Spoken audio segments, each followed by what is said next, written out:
About 1,000 or more years ago, there were in this country nothing but small kings, and one of them, who lived in the Kutterberg, was very fond of hunting. Once on a time, when he was riding forth from his castle with his huntsmen, three girls were watching their cows upon the mountain, and when they saw the king with all his followers, the eldest girl pointed to him, and called to the other two girls, "Hilloa, hilloa! If I do not get that one, I will have none." Then the second girl answered from the other side of the hill, and pointed to the one who was on the king's right hand, "Hilloa, hilloa! If I do not get that one, I will have none." And then the youngest pointed to the one who was on the left hand, and cried, "Hilloa, hilloa! If I do not get him, I will have no one." These, however, were the two ministers. The king heard all this, and when he had come back from the chase, he caused the three girls to be brought to him, and asked them what they had said yesterday on the mountain. They would not tell him that, so the king asked the eldest if she really would take him for her husband.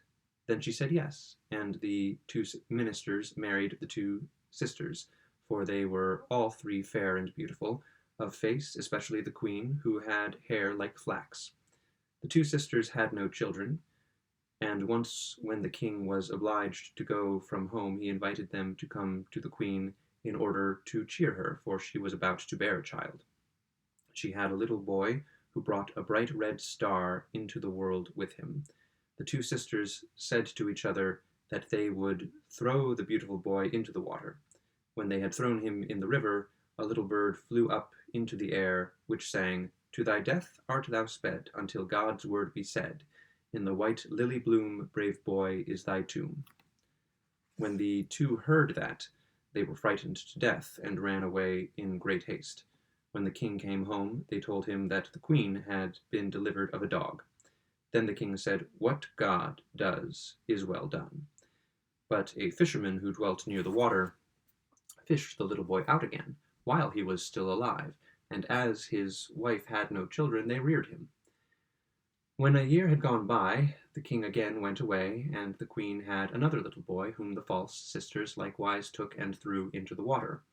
When they Then up flew a little bird again, and sang, "To thy death art thou sped, until God's word be said. In the white lily bloom, brave boy, is thy tomb."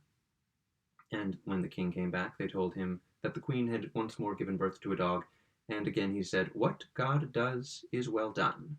The fisherman, however, fished this one also out of the water, and reared him.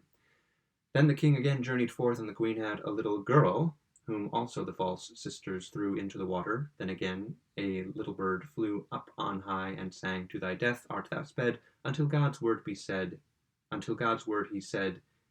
in the white lily bloom, bonny girl, is thy tomb."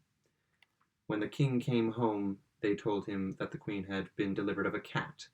Then the king grew angry, and ordered his wife to be cast into prison, and therein she was shut up for many long years. In the meantime the children had grown up. Then the eldest once went out with some other boys to fish, but the other boys would not have him with them, and said, "Go thy way, foundling." Hereupon he was much troubled, and asked the old fisherman if that was true. The fisherman told him that once when he was fishing he had drawn him out of the water. So the boy said he would go forth and seek his father. The fisherman, however, entreated him to stay, but he would not let himself be hindered, and at last the fisherman consented. Then the boy went on his way, and walked for many days together, and at last came to a great piece of water, by the side of which stood an old woman fishing. "Good day, mother," said the boy. "Many thanks," said she. "You will fish long enough before you catch anything, and you will seek long enough before you find your father." "How will you get over the water?" said the woman. "God knows." Then the old woman took him up on her back, and carried him through it, and he sought for a long time, but could not find his father. When a year had gone by, the second boy set out to seek his brother. He came to the water, and all fared with him just as with his brother. And now there was no one at home but the daughter. And she mourned for the brothers so much that at last she also begged the fisherman to let her set forth, for she wished to go in search of her brothers. Then she likewise came into the great piece of water, and she said to the old woman, "Good day, mother." "Many thanks," replied the old woman. "May God help you with your fishing," said the maiden. When the old woman heard that, she became quite friendly, and carried her over the water, gave her a wand, and said to her, "Go, my daughter, ever onwards by this road, and when you come to a great black dog, you must pass it silently and boldly, without either laughing or looking at it. Then you will come to a great high castle, on the threshold of which you must let the wand fall, and go straight through the castle and out again on the other side.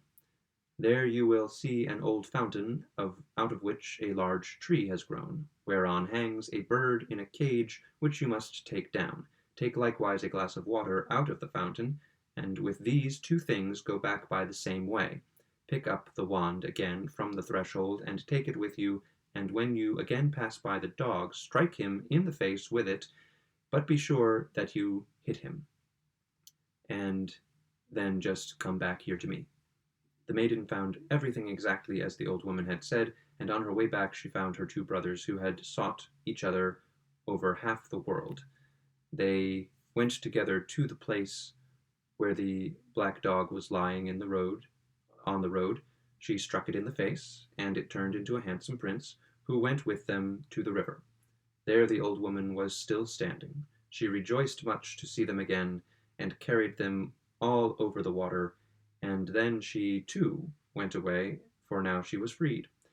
The others, however, went to the old fisherman, and all were glad that they had found each other again, and they hung the bird on the wall.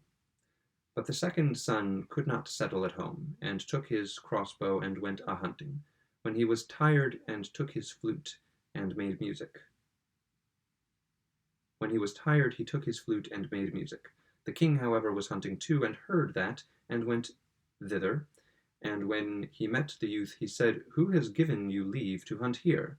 "Oh, no one." "To whom do you belong, then?" "I am the fisherman's son, but he has no children." "If you will not believe, come with me." That the king did,